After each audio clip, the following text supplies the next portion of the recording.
Kidlat News Updates. Mga balita ngayon, Major General Nicolas Torre III na piling bagong PNP Chief. 20 Pinoy seafarers mula sa lumubog na barko sa India nakatakdang umuwi. 20,000 sako ng asukal at 81.6 million pesos smuggled tobacco sinalakay sa port area ng DA at Customs. Ako po si Cesar Soriano para ihatid ang mga nangungunang balita sa buong kapuluan ngayon. Incoming PNP Chief is Police Major General Nicolas D. Torre III. Si Police Major General Nicolas Torre III ang napili ni Pangulong Ferdinand Marcos Jr. bilang bagong hepe ng Philippine National Police o PNP ayon sa anunsyo ni Executive Secretary Lucas Bersamin ngayong araw, May 29. Si Torre ang kasalukuyang hepe ng Criminal Investigation and Detection Group o CIDG na naging bantog sa pangunguna sa high-profile cases gaya ng pagkakaaresto kay Pastor Apollo Kibuloy sa Davao City noong siya pa ang acting director ng Police Regional Office 11. Bilang CIDG chief naman, si Torre ang naghain ng warrant of arrest kay dating Pangulong Rodrigo Duterte noong Marso. Nakatakdang idaos ang turnover ceremony sa June 2, Lunes, kasama si outgoing PNP Chief General Romel Francisco Marbil na nanilbihan ng 1 taon at 4 na buwan. Tinitiyak ng Department of Migrant Workers o DMW ang agarang repatriation sa 20 Filipino seafarers na sakay ng lumubog na cargo vessels na MV MSC Elsa III sa baybayin ng Kochi, India noong Mayo 24.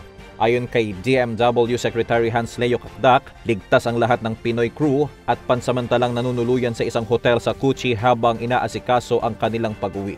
Naipabatid na rin umano ng mga tripulante ang kanilang kalagayan sa kani-kanilang pamilya.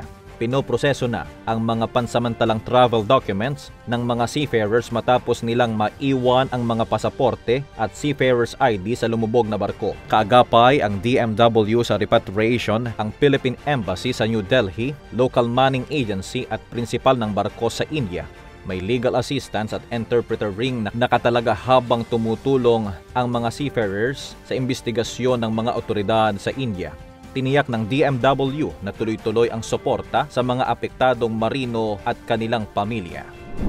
Umabot sa halos 90 million pesos ang halaga ng mga smuggled goods na ininspeksyon ng mga opisyal ng pamahalaan sa Port Area, Maynila ngayong Mayo 29, 2025. Pinangunahan ni Department of Agriculture Secretary Francisco Chu Laurel Jr., Sugar Regulatory Administrator Luis Pablo Ascona at Bureau of Customs Commissioner Bienvenido Rubio ang pagsusuri ng 2,000 sako ng smuggled sugar na may bigat na 50 kilo bawat isa at may kabuoang halagang 9 million pesos. Ayon sa ulat, ang asukal ay ilegal na ipinasok mula Thailand habang ang ilang nakumpiskang white sweet powder ay nagmula naman sa Vietnam. Bukod sa asukal, sinuri rin ng mga opisyal ang isang shipment ng mga smuggled tobacco products na tinatayang nagkakahalaga ng 81.61 million pesos. Layunin ng inspeksyong ito na mapalakas ang kampanya laban sa agricultural smuggling na patuloy na nagpapahina sa lokal na industriya at nakakaapekto sa kabuhayan ng ating mga magsasaka at negosyante. Para sa Kidlat News Channel, ito si JP Adaw, nag-uulat. Ako po si Cesar Soriano, kasama nyo sa bawat pagputo ng balita. Thank you.